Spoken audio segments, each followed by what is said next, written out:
pour la partie de la construction argumentaire. Donc, une fois que vous avez fait votre brainstorming, il va falloir passer à la plaidoirie en tant que telle. Alors déjà, la plaidoirie, elle va s'articuler autour d'une introduction, d'un corps et d'une conclusion.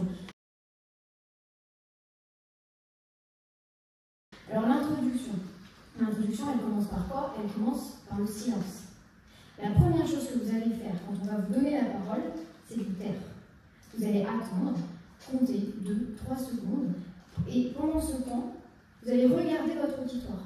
Ça va vous permettre de respirer, mais aussi de capter son attention.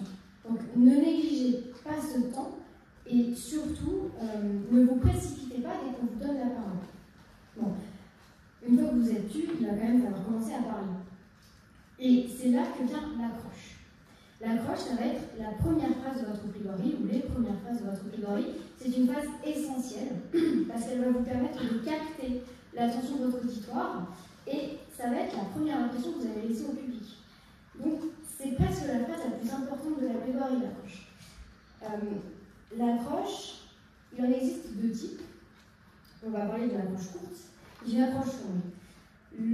L'avantage de l'approche courte, donc ce sera une phrase percutante, qui va capter l'auditoire par la surprise qu'elle va créer chez lui. Ça peut être une citation classique, ou bien une citation détournée, une citation complétée.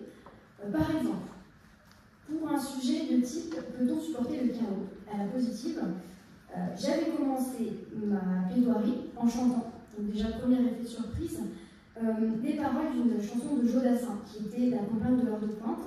Donc les paroles étaient les suivantes: place des fêtes on ne peut pas, place Clichy on ne peut pas, la Bastille est assiégée et la République est en danger.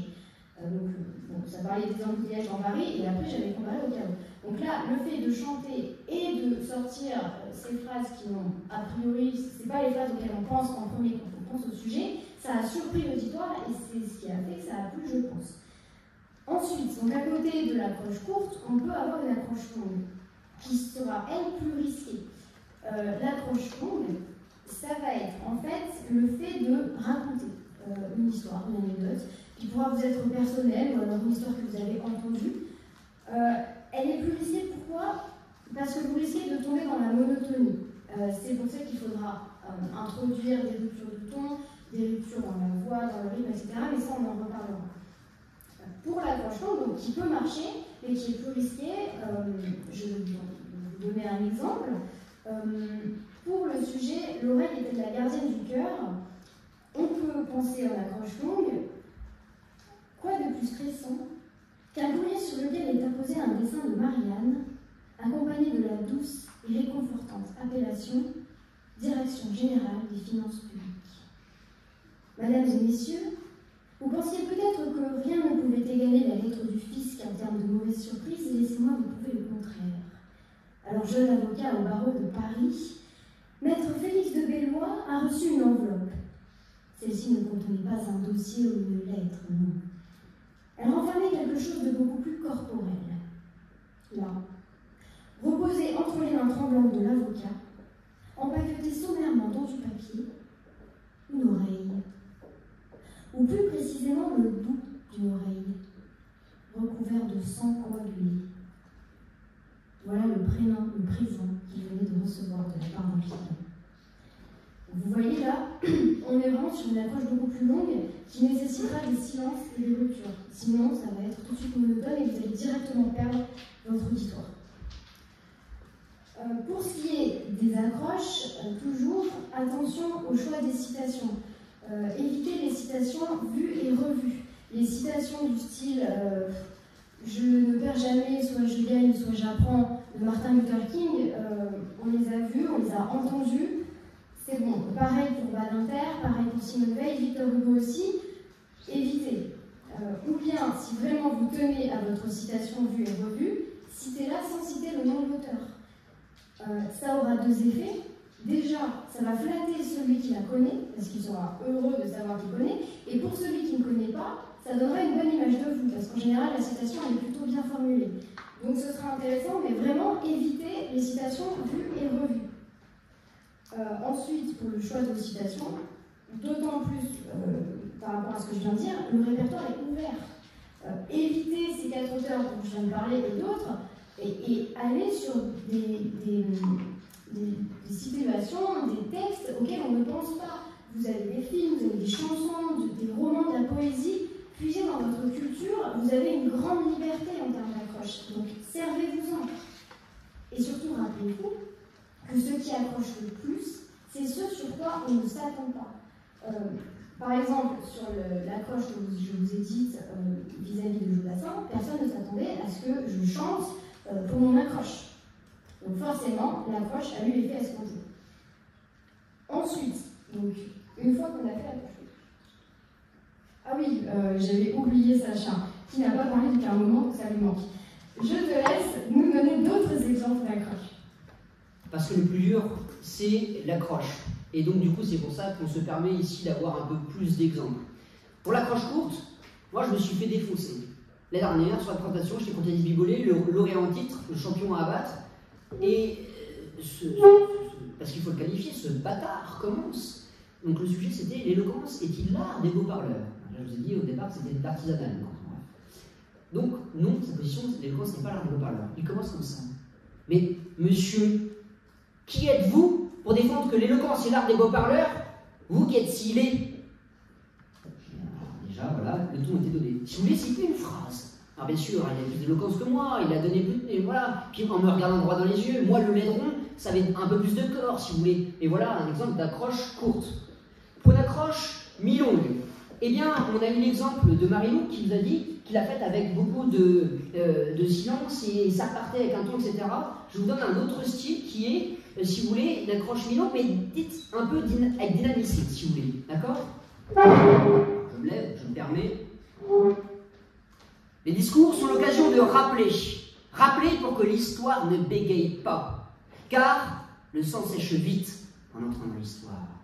Alors, heureusement qu'il reste des hommes comme Badinter pour faire taire les faussaires de l'histoire, des chanteurs comme Ferrat pour rappeler qu'ils étaient 20 et 100, qu'ils étaient des milliers, des femmes, comme Simone Veil, pour dire que si l'humanité est un vernis fragile, ce vernis existe. Ils ne parlent plus, mais nous les entendons encore. Nous ne sommes que des nains sur des épaules de géants, et ce soir, c'est sur les épaules de Martin Luther King sur lequel nous nous jugerons. Nous sommes prêts à prendre la relève, candides mais pleins d'espoir, prêts à faire écho à leurs idées et à faire éclore de nouveau leurs mots. Ces géants resteront dans le cœur de la voix des orateurs, à jamais ils perduleront. Monsieur le Conseil des États-Unis, mesdames et messieurs de l'ambassade, mesdames et messieurs en vos grades et qualités, vous l'aurez compris ce soir, je vais tenter de vous parler d'éloquence. Vous voyez, c'est une accroche qui est mi-longue, voire longue, et dite avec dynamisme. Donc soit prenez votre temps, mais par contre, vous voyez, il y a l'oreille, il y a la façon de le dire, etc. On la voit, ce bout d'oreille, etc.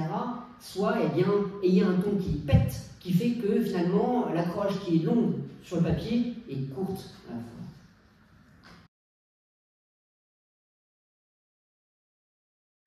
Une fois que vous avez fait votre accroche, va venir la troisième phase de l'introduction qui est l'interpellation du jury. Rien de bien compliqué ici, vous en avez... je ne vais pas donner l'exemple. Bon, alors je vous donne un exemple à l'oral.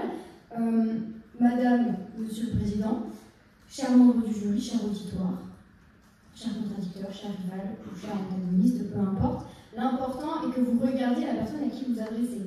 Admettons que Sacha est le président, je vais m'adresser à lui, donc je vais le regarder. Monsieur le Président, chers membres du jury, cher public, chers contradicteurs. Voilà, rien de bien compliqué dans l'interpellation du jury. Ensuite vient le rappel du sujet et de sa position. Donc là, vous allez tout simplement rappeler le sujet et rappeler votre position par la même occasion, par une phrase simple du style « Vous l'aurez compris, l'humanité et le vernis est un vernis fragile. » Donc assurément, l'humanité est assurément un vernis fragile.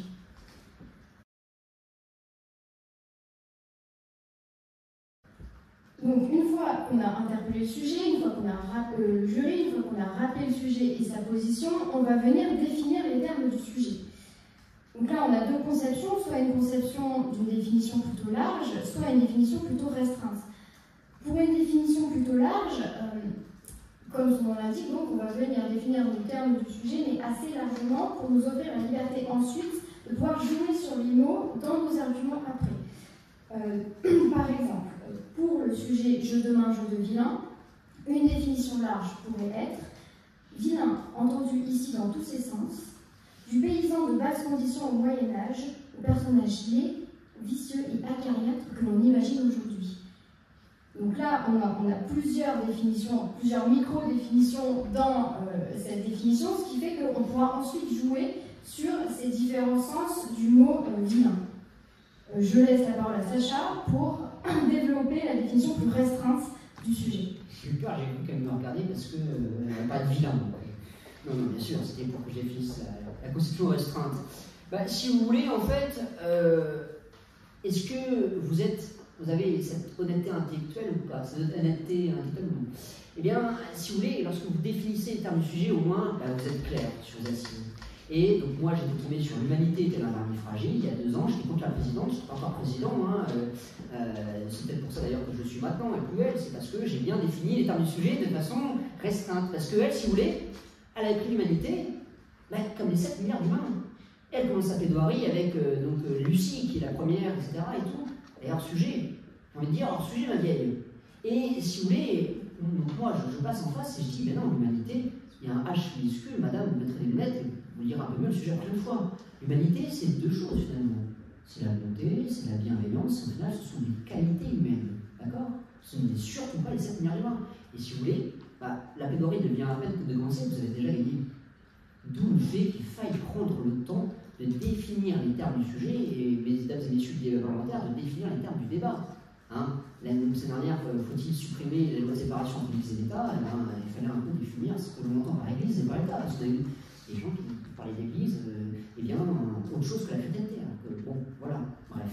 Donc, pensez quand même, vous avez ces 2 conceptions. Et si vous voulez, celle de Marie-Lou s'entend tout à fait. Et puis, bon, c'est pas de la honnêteté, c'est que tu trouves le juste milieu pour permettre d'être un peu. Oui, il faut trouver le juste milieu, il ne faut pas non plus être trop large, parce que sinon, effectivement, vous tombez dans l'écueil qu'on a vu tout à l'heure de l'humanité avec un H majuscule alors qu'on parlait de l'humanité.